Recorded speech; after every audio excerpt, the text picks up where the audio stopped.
El estado sólido. Se llama estado sólido a una de las cuatro formas esenciales en que la materia se presenta, junto al líquido, gaseoso y plasmático. Estas formas se denominan estados de agregación de la materia. La materia en estado sólido se caracteriza principalmente por tener una forma y volumen constante, es decir, una materia en estado sólido no se puede comprimir con solo apretarla o presionarla, ya que sus partículas se encuentran muy juntas, mantenidas en su lugar por las fuerzas cohesivas.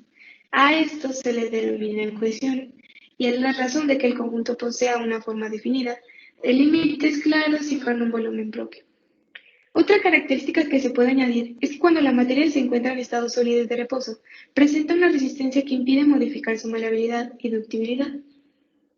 Los sólidos maleables son aquellos que pueden ser labrados mediante la deformación, es decir, que pueden elaborarse láminas de dicho material sin que se rompan.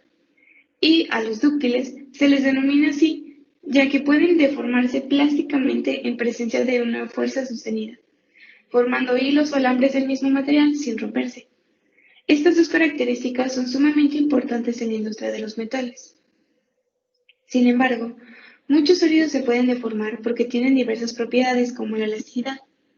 La elasticidad consiste en que ciertos sólidos pueden sufrir una deformación momentánea, bajo la acción de una fuerza, para luego volver a su forma original una vez terminada dicha fuerza. Los materiales elásticos cuentan con una memoria de forma. Esto les permite volver a su disposición anterior. Los sólidos también pueden tener otras propiedades como la dureza, la fragilidad y la incomprensibilidad. Como sabemos, muchos de los sólidos se encuentran resistentes a ser penetrados por otros sólidos. Esto se conoce como dureza, la fortaleza física ante la acción de otros sólidos. La materia más dura que se conoce es el diamante. La fragilidad acompaña a menudo a la dureza de los materiales sólidos. La fragilidad es la capacidad que estos tienen para agrietarse, cuartearse o partirse en trozos de menor tamaño cuando su resistencia a la deformación se ve superada por una fuerza específica. Esta capacidad es lo contrario a la elasticidad, y como ejemplo tenemos al vidrio, en este caso una copa de vidrio. A diferencia de los gases y los líquidos, los sólidos no pueden comprimirse más, sus partículas ya están demasiado juntas. En cambio, al someterlos a fuerzas extremas de compresión, suelen fracturarse o descomponerse en piezas más pequeñas. A esto se le conoce como incomprensibilidad. También, algunas materias en estado sólido pueden ser rígidas y de alta densidad. La rigidez es cuando el sólido se resiste por lo general a la deformación, torceduras, dobleces, hendiduras, incluso en presencia de fuerzas constantes como el peso o la gravedad. Solo si dicha resistencia es vencida, los sólidos pueden cambiar de forma, permanente o temporalmente, dependiendo de su elasticidad. La alta densidad es cuando los sólidos tienen densidades relativamente altas, debido a la cercanía de sus moléculas, por eso se dice que son más pesados. Por otra parte, las materias en estado sólido pueden aumentar o disminuir su volumen cuando se exponen a temperaturas muy altas o bajas. A estos fenómenos se les conoce como dilatación y contracción. El estado líquido. Se le llama líquido a un estado de la materia que se considera intermedio entre la solidez y lo gaseoso, ya que sus partículas se encuentran lo bastante juntas para conservar una cohesión mínima, a la vez que lo suficientemente dispersas para permitir la fluidez y el cambio de forma. Se manifiesta cuando se rompe la estructura rígida del estado sólido a través del proceso de fusión o cuando la fuerza de atracción de las moléculas del estado gaseoso son mayores a través de la condensación. Tienen varias características físicas fundamentales, como son que no tienen forma definida, así que adquieren la del recipiente en donde se los contenga. Gracias a esto, también pueden escurrirse, movilizarse y deslizarse.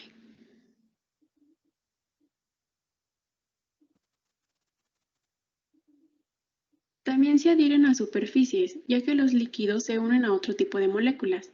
La adhesión es la atracción de moléculas de un tipo por atracción de otro tipo, y para los líquidos puede ser bastante fuerte, especialmente cuando las otras moléculas tienen cargas positivas o negativas. Tienen resistencia a fluir. Mientras más resistencia posee un líquido para fluir y deformarse, más viscoso es. Habrá mayor o menor viscosidad según la resistencia que hagan las moléculas o las partículas que conforman un líquido al momento de separarse o de formarse. A mayor fuerza de adherencia de las moléculas, mayor viscosidad. La superficie de cualquier líquido se comporta como si sobre este existiera una membrana a tensión. A este fenómeno se le conoce como tensión superficial. La tensión superficial de un líquido está asociada a la cantidad de energía necesaria para aumentar su superficie por unidad de área. Es por esto que está directamente vinculada con la densidad, que como ya sabemos, esta última es una propiedad característica que determina la cantidad de masa que se posee por unidad de volumen. Ahora ya les voy a hablar del cambio de un estado a otro, empezando por el cambio que se da entre un sólido y un líquido. Al cambio que sufre la materia cuando se rebasa su temperatura de fusión se le denomina fusión, y cuando la temperatura es menor y la materia líquida pasa a sólida se denomina solidificación. Ahora los cambios de líquido con respecto a gaseoso. Cuando la materia se encuentra líquida y la temperatura rebasa su punto de evaporación, pasa a ser gaseoso y se denomina evaporación, y viceversa. Cuando disminuye la temperatura y se encuentra en estado gaseoso, pasa a ser líquido y se denomina condensación. Los cambios que sufre la materia entre el estado gaseoso a sólido no son muy comunes, ya que muchos elementos o compuestos requieren pasar primero por el estado líquido antes de pasar al siguiente. Sin embargo, algunos cuando se encuentran en estado sólido y se les añade una temperatura suficiente como para pasar a gaseoso, se denomina sublimación. Y cuando pasa al revés, de gaseoso a sólido, se denomina sublimación inversa o también llamada deposición. Aquí podemos ver un ejemplo muy interesante donde el yodo pasa de sólido a gaseoso sin necesidad de ser líquido. Este cambio es ejemplo de una sublimación que también se puede lograr con azufre, naftaleno o ácido benzoico, recordando que también pueden pasar de gaseoso a sólido.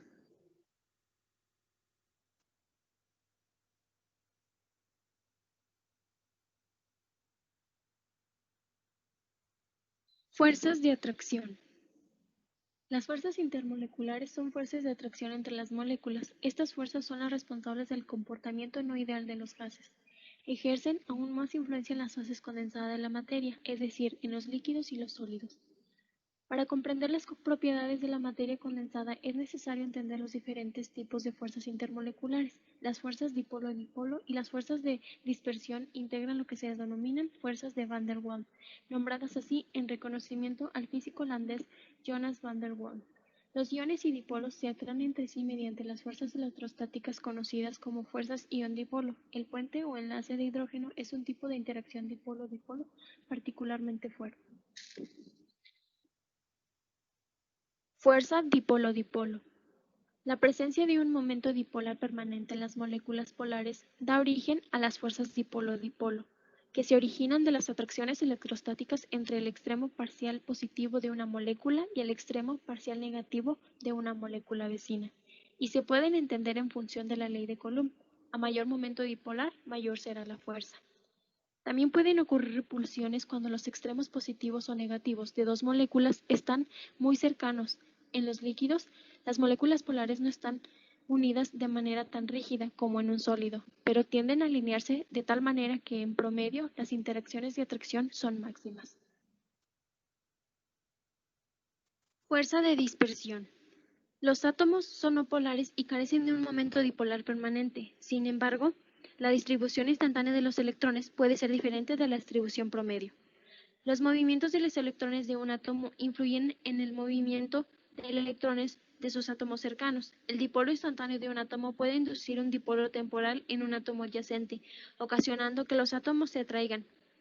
Esta interacción de atracción se conoce como fuerza de dispersión de London y solo es significativa cuando las moléculas están muy cercanas entre sí. La intensidad de la fuerza de dispersión depende de la facilidad que la distribución de carga de una molécula pueda distorsionarse para inducir un dipolo momentáneo. A esta se le conoce como polarizabilidad. A mayor polarizabilidad es más fácil distorsionar su número de electrones y generar un dipolo instantáneo. Por lo tanto, las moléculas más polarizables tienen mayor fuerza de dispersión. La intensidad de la fuerza de dispersión tiende a aumentar con el tamaño atómico molecular. Esto es, las fuerzas de dispersión tienden a incrementar su intensidad cuando aumenta la masa molecular. Fuerzas ion dipolo. Una fuerza ion dipolo existe entre un anión y la carga parcial del extremo de una molécula polar. Las moléculas polares son dipolos, tienen un extremo positivo y uno negativo. Los iones positivos son atraídos hacia el extremo negativo de un dipolo, mientras que los iones negativos son atraídos hacia el extremo positivo. La intensidad de esta interacción depende de la carga y tamaño del ion, así como de la magnitud del momento dipolar y del tamaño de la molécula. Las cargas en los cationes están más concentradas porque estos iones suelen ser más pequeños que los aniones. En consecuencia, con una carga de igual magnitud, un catión experimenta una interacción más fuerte con los dipolos que un anión. Enlace de hidrógeno. Esta fuerza es un tipo especial de atracción intermolecular entre el átomo de hidrógeno en un enlace polar, particularmente hidrógeno-flúor, hidrógeno-oxígeno e hidrógeno-nitrógeno, y un par de electrones de no enlace de un ion o átomo pequeño electronegativo cercano, usualmente de flúor, oxígeno o nitrógeno. La fuerza de un puente de hidrógeno es determinada por la interacción colúmbica entre el par libre de electrones del átomo electronegativo y el núcleo del hidrógeno. Ya que el átomo de hidrógeno no tiene electrones internos, así el lado positivo del dipolo del enlace tiene la carga concentrada del núcleo de hidrógeno. Esta carga positiva es atraída hacia la carga negativa del átomo electronegativo de una molécula cercana. Como el hidrógeno es deficiente en electrones y es muy pequeño, puede acercarse mucho a un átomo electronegativo e interactuar fuertemente con él.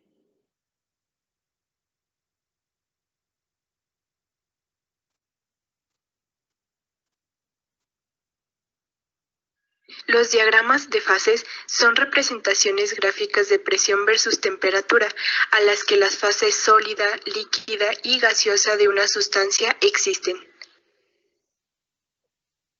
Cuando existe una sola fase, se habla de sustancias puras, mientras que las aleaciones, la mezcla de dos o más elementos químicos, presentan dos o más fases en un mismo instante, definiendo muchas de las propiedades que tendrá la sustancia. Los diagramas de fases se realizan mediante condiciones de equilibrio, es decir, a partir del estado de equilibrio de un sistema en el cual sus propiedades no cambian con el tiempo, a menos que se ejerza una alteración de la temperatura, presión, composición o la aplicación de fuerzas externas de tipo eléctrico, magnético, etc. Los diagramas de fase son utilizados para entender y predecir muchos aspectos del comportamiento de las sustancias, como fases presentes a diferentes composiciones y temperaturas, solubilidad de un elemento o compuesto en otro, temperatura a la cual una aleación que se deja enfriar empieza a solidificar, así como el rango de temperaturas en el que tiene lugar la solidificación, temperatura a la que se funde o empiezan a fundirse las distintas fases. Cualquier punto en la región marcada como sólida corresponde a condiciones para las cuales la fase sólida de la sustancia es la más estable y de manera similar para las regiones indicadas como líquido, vapor o gas. Las líneas que separan las regiones se denominan límites de fase. En cualquier punto sobre un límite entre dos regiones, las dos fases colidantes coexisten en equilibrio dinámico. Sólido-gas, sublimación. Sólido-líquido, punto de fusión. Y líquido-gas, punto de ebullición. El punto triple es un punto donde se encuentran los límites de las tres fases que coexisten en equilibrio mutuo. Una característica del diagrama de fase es que el límite líquido-vapor llega a su fin en el punto C, llamado punto crítico. Esto quiere decir que cuando se eleva la temperatura de un líquido en un contenedor sellado de volumen constante, la densidad del líquido disminuye y la del vapor aumenta. A la temperatura y presión críticas, la densidad del vapor se igualará a la del líquido. A estas condiciones y por encima de ella, una sola fase uniforme llena el contenedor, gas. Esta característica es importante ya que se pueden determinar u observar diversas propiedades de la sustancia. Por ejemplo, un gas puede licuarse aplicando presión solo si se encuentra por debajo de su temperatura y presión críticas. También la distinción entre gases y vapor a veces se basa en estas condiciones. El fluido denso que existe por encima de la temperatura y presión críticas de una sustancia se denomina fluido supercrítico. Puede ser tan denso que, aunque formalmente es un gas, es tan denso como una fase líquida y puede actuar como solvente para líquidos y sólidos. La ubicación de las curvas de frontera de fases se calcula aprovechando el hecho de que sobre ellas un par de fases coexisten en equilibrio y en consecuencia sus potenciales químicos son iguales. En la primera ecuación, A y B son las fases en equilibrio. Solucionando tal ecuación para presión como función de temperatura, se producen las ecuaciones para tres fronteras de fase. Así, tenemos la ecuación 2, que es la ecuación de la interfase sólido-líquido, la ecuación 3, que es la ecuación de interfase sólido-vapor, y la ecuación 4, que es la ecuación de interfase líquido-vapor. Para construir el diagrama de fases del dióxido de carbono, se usan los datos que se listan en la tabla 1. A partir de ellos, y con las fórmulas anteriores, se calculan los puntos de las siguientes interfases. En la tabla 2 se muestran los puntos de la interfase sólido-líquido. En la tabla 3 los puntos de interfase líquido-gas. Y en la tabla 4 los puntos de interfase sólido-gas. A partir de ellos se generan los gráficos para representar los puntos calculados. Del diagrama se observa que la curva sólido-vapor tiene una pendiente positiva. Por tanto, la temperatura de fusión del dióxido de carbono, al igual que la mayoría de las sustancias, aumenta cuando se incrementa la presión a la que está sometido. Muy pocas sustancias, entre ellas el agua, muestran un comportamiento opuesto al descrito. Esto es una curva sólido-vapor con pendiente negativa. Para tales sustancias, el punto de fusión disminuye cuando aumenta la presión a la que están sometidas. Este comportamiento explica también el hecho de que el agua, al contrario de la mayoría de las sustancias, se expande al congelarse. Normalmente, una sustancia se contrae al congelarse. Este es el caso del dióxido de carbono. En el diagrama de fases del dióxido de carbono también evidencia que la presión ambiental, esta sustancia no puede existir en fase líquida. Esto se debe a su muy alta presión de punto triple.